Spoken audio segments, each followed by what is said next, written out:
Hi friends, welcome to my channel. చింత చిగురు onion curry ఎలా చేసుకుందామో చూద్దాం ఫ్రెండ్స్. ముందుగా స్టవ్ మీద ఒక కడాయి పెట్టుకొని అందులో ఆయిల్ వేసుకోవాలి.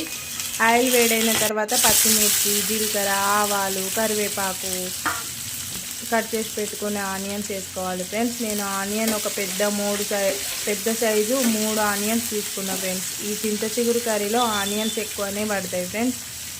ఆనియన్స్ ఉంటేనే కూర చాలా టేస్ట్గా ఉంటుంది, అందుకని నేను ఎక్కువనే తీసుకున్నా ఆనియన్స్ని. ఆనియన్స్ తొందరగా మగ్గడానికి సాల్ట్ వేసుకోవాలి ఫ్రెండ్స్. సాల్ట్ వేసుకొని మళ్ళీ కొంచెం అల్లం వెల్లుల్లి పేస్ట్ కూడా వేసుకోవాలి ఫ్రెండ్స్. అల్లం వెల్లుల్లి పేస్ట్ వేసుకొని ఇవన్నీ మంచిగా కలుపుకోవాలి. ఒక 2-3 నిమిషాలు కలుపుకోవాలి ఫ్రెండ్స్. కలుపుకొని అందులోనే ఒక స్పూను పసుపు వేసుకోవాలి ఫ్రెండ్స్. పసుపు వేసుకొని ఇవన్నీ మళ్ళీ కలుపుకోవాలి.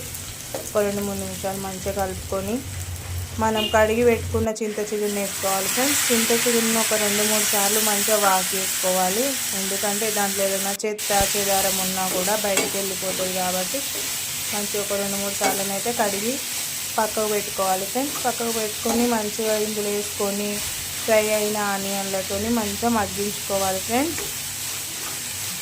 మగ్గిస్తూనే ఉండాలి. ఇందులో వాటర్ అయితే అవసరం ఉండదు ఫ్రెండ్స్, ఎందుకంటే ఆనియన్లోని వాటరు, ఈ చింత చిగురులోని వాటరే సరిపోతుంది.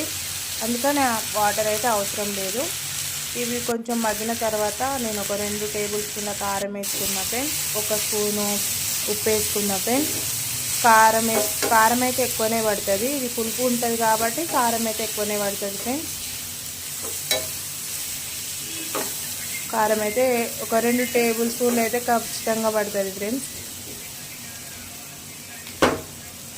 మంచిగా మగ్గించుకొని కలుపుకోవాలి.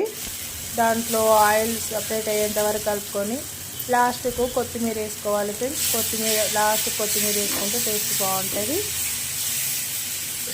అంతే, ఎంతో టేస్ట్కరమైన పుల్లగా ఉండే చింత చిగురు కర్రీ రెడీ.